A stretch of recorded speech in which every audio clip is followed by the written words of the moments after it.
کە زاراوەی ئەرشیف بەکاردێنین، زاراوەی کتێبخانەی بەکاردێنین، مرۆڤایەتی لەو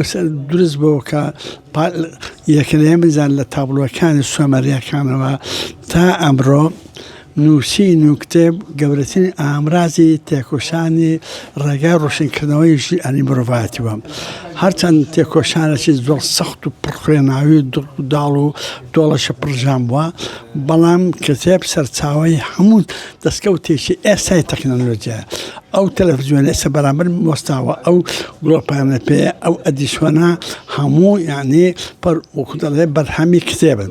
کەواتە کتێب یعنی لەگەڵ مرۆڤایەتی ژیاوە و لەگەڵ مرۆڤایەتی دەژی دوا ڕۆژی مرۆڤایەتیە. بۆیە لەو ڕوانگایەکە ئێمە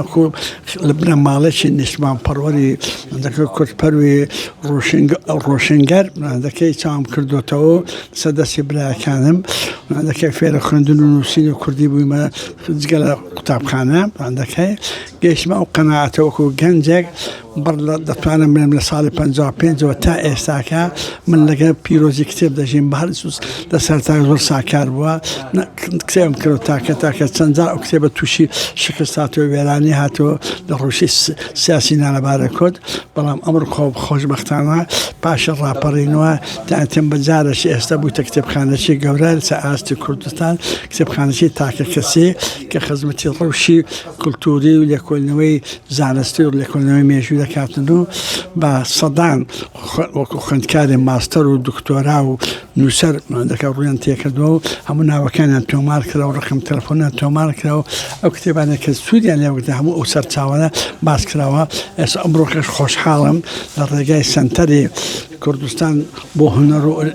لێکۆڵینەوە کولتور دەکەی کە ڕێکەوتێکی تایبەتیمان مۆر کرد کە لەمە دووە بەشێک لەو ئەرشیفانە و لەو کتێبخانەی ئەوە بکەنە دیجیتال لە ڕێگای ئەوانەوە زیاتر بگاتە دەست خەڵکی. ئەوە بۆ من یعنی